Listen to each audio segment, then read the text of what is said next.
नमस्कार। 3 मिनट में राजस्थान के जिले सीरीज में एक बार फिर से स्वागत है। आज हमारा सफर है दौसा जिले का। हाँ, तो जयपुर और भरतपुर की विरासत तो हम देख ही चुके हैं। चलिए आज उन दोनों के ठीक बीच में बसे उस जिले में चलते हैं जो एक जमाने में मीणा राजाओं का गढ़ हुआ करता था, दौसा। दौसा एक ऐसी जगह जहां मीणा शासकों का राज था, जहां आज भी प्राचीन किले अपनी कहानी सुनाते हैं और जहां से आप कह सकते हैं पूर्वी राजस्थान के इतिहास की शुरुआत हुई। ठीक है, तो चलिए सबसे पहले दौसा की एक छोटी सी लेकिन बहुत ही जरूरी प्रोफाइल पर एक नजर डाल लेते हैं। तो देखिए, दौसा जो है वो जयपुर संभाग का हिस्सा है और इसे एक अलग जिला कब बनाया गया, ये हुआ 1991 में। उससे पहले ये ढूंढार क्षेत्र का एक बहुत महत्वपूर्ण हिस्सा था। तो सबसे जरूरी पॉइंट जो बिल्कुल नहीं भूलना है वो ये है कि दौसा मीणा शासकों की प्राचीन राजधानी थी।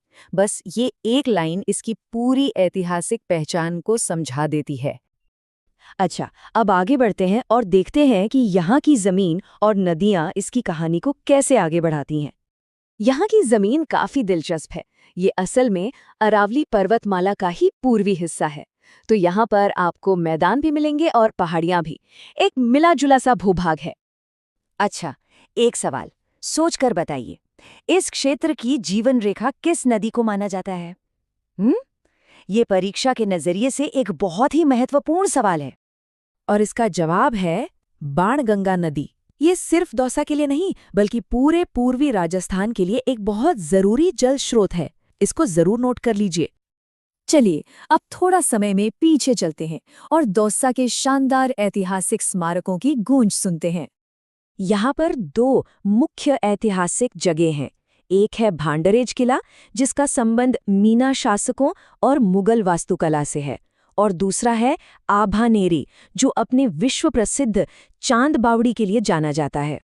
तो चांद बावड़ी की कहानी शुरू होती है 13वीं शताब्दी से। इसे बनवाया था एक दूरदर्शी राजा चंदा ने। और यहीं आता है हमारा जीके बॉम्ब मोमेंट। पता है क्यों?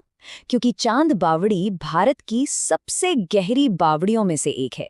सोचकर देखिए क्या जबरदस्त इंजीनियरिंग रही होगी उस समय की। इतिहास से निकलकर चलिए अब आज के दौसा को देखते हैं कि यहाँ की आस्था और अर्थव्यवस्था के स्तंभ क्या हैं। आस्था की बात करें तो सबसे बड़ा केंद्र है मेहंदीपुर बालाजी मंदिर। ये भगवान हनुमान का एक बहुत ही प्रसिद्ध शक्तिपीठ है। और हाँ, परीक्षा में अक्सर ये सवाल आता है कि ये मंदिर किस जिले में है। और अगर अर्थव्यवस्था की बात करें तो ये मुख्य रूप से कृषि पर आधारित है। बाजरा, गेहूं, सरसों और साथ ही दूध उत्पादन, ये सब यहाँ की अर्थव्यवस्था की रीढ़ है। और अब वक्त है उस हिस्से का जिसका सबको इंतजार रहता है, परीक्षा के लिए एक सुपरफास्ट रैपिड फायर राउंड। तैयार हैं?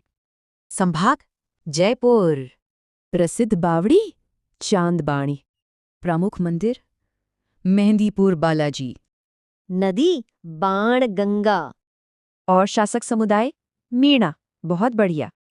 तो अगर आप चाहते हैं कि राजस्थान के सभी जिले इसी तरह एक दूसरे से जुड़े हुए और पूरी तरह परीक्षा के लिए तैयार मिले, तो अभी गिरीश स्टोरी को सब्सक्राइब कर लीजिए, क्योंकि अगला जिला नए राजस्थान की एक नई पहचान लेकर आने वाला है।